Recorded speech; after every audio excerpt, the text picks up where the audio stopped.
Your brain is the most powerful weapon in the world. Once you put away your phones and your computers and all that we have nowadays, yeah, it's great. We're up to date. But your brain is the only thing you have when you're going through depression, when you're going through hard times, when you're going through death, real life. You can't Google that, man. You're alone. You're alone. You may have a shrink you're going to, you may have a best friend you're going to, but there's 24 hours in the day where you're alone in this brain. And your brain is talking to you in all kinds of ways. And it wants to control you and pull you in these different pockets. If you can't control your own brain and your brain controls you, you got to tell your brain where you want to go and how you want to go and how you want to get there. You got to control it. If not, it's over. What existed for me was, okay, man, how am I going to make this work? And all I knew back then was hard work. The only way anything gets accomplished. That's all I heard back in those days. You gotta work hard. You gotta work hard.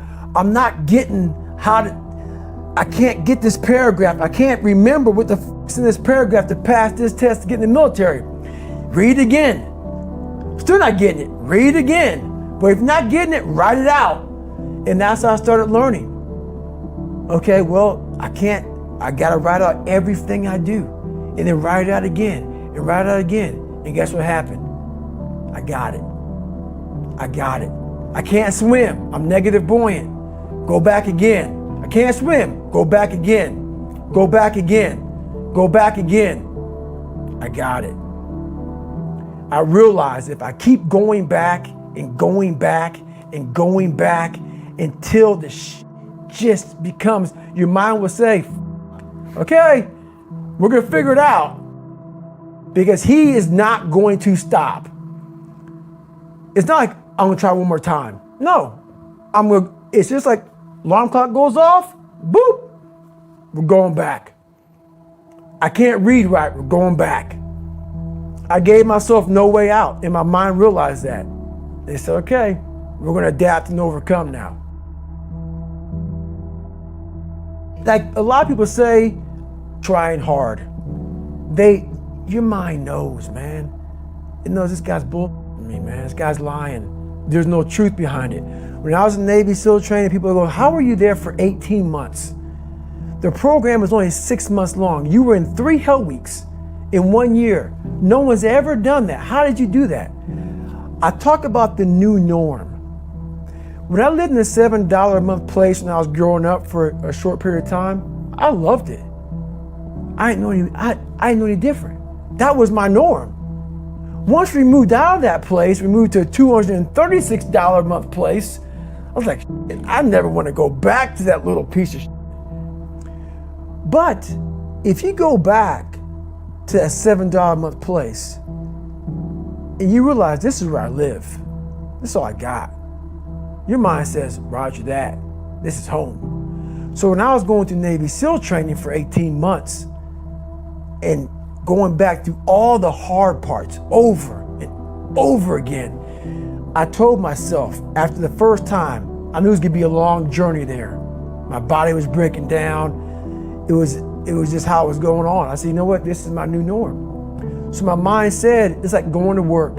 Like you go to work, you put your suit and tie on, I go into suffering every day. Every day, suffering, being broken, duct taping my feet up, stress fractures, shin splints, being broken. This is my new norm. And your mind says, if we're not broken, this ain't normal. We gotta be broken. So then your mind starts to get tougher and tougher and more callous. People go, how did you run on broken feet? Broken shins. My mind knew this is how we operate. We're in Navy SEAL training. This is what we are. I became hell. And that became my new norm. I gave myself no way out. There was nothing outside these walls of hell. Nothing. I love God, but for a short period of time, I became the devil, because that was hell.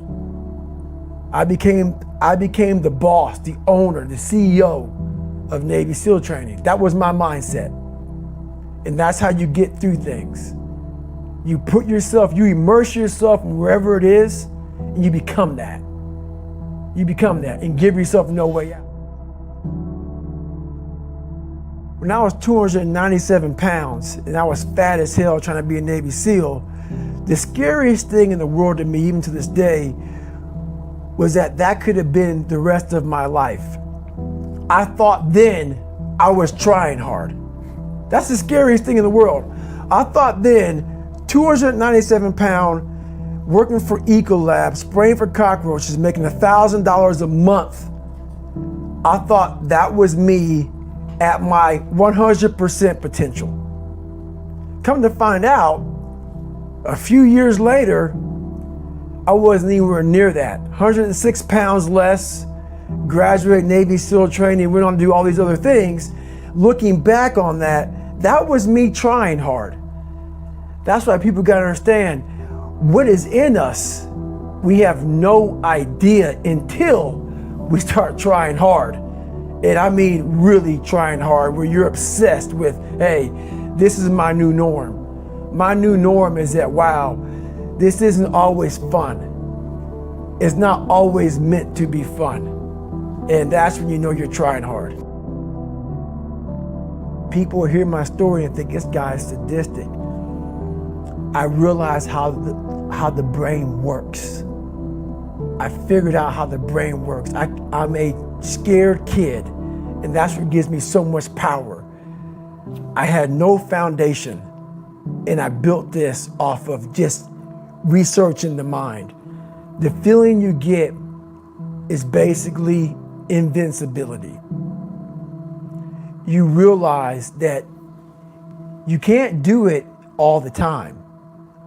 When you need to do it, I know I can go to a place that I can live in. And when you know that you can run on broken legs and you can do certain things that a lot of people can do, but they're not willing to do, this power, this sympathetic nervous system of fight or flight, and you're fighting, it gives you this charge of energy of when you're sitting there at 3:30, 4 o'clock in the morning and you're duct taping your feet up because they're broken, and you're doing it by yourself, and you're going through arguably one of the hardest training in the world. And these guys, most of them are healthy, and you're going through it broken, and you're already at a disadvantage, but you're still there. You can feed into that and tap into that for a lot of power. But if you look at it, well, I'm broken, man. I'm not gonna make it. But if you look at it as, man, I'm broken and I'm still here. And I'm fighting, and I'm gonna find a way to get through this, because I have no other place to go. It gives you a lot of power. When things start to suck really, really bad, my brain and a lot of people's brain, they don't go to your dad beating you up. Your brain says, we gotta get the out of here. This is miserable. So anger goes away a lot of times when you're suffering, because your brain just says, we gotta run, we gotta go. So that anger is not popping up saying, oh, I'm gonna show them, I'm gonna show those people. No, there has to be a much deeper, when I say deeper, it has to be down to mineral soil. It has to be down to that nice mineral soil where nothing can burn. You can't burn dirt. So it has to be down that low, that literally is something in you that's at the core of your soul. But you don't find it unless you spend a lot of time with what you want to be in life. I can't give that to you. Right. You can't give it to somebody. When you find your true passion in life, and my passion for me was like, oh, I want to be, I didn't give a Navy SEALs, Army, I don't give a shit. I want to serve my country. I want to be someone that I'm proud of. I want to look at myself in the mirror because I was so disappointed. That accountability mirror I talk about, I was so disappointed in what I saw every day. I wanted everybody to love David Goggins. And a lot of people did. I didn't love myself. But I knew a lot of us want to find peace first. So people say, man, you always talk about this suffering and pain and I'm at peace right now because I went through that. Right? You don't find peace first. If you do, Merry Christmas. More power to you. More power to you. I found peace on the opposite end of finding myself. And no one really finds themselves without going through trials, tribulations, suffering, accountability. And accountability is suffering.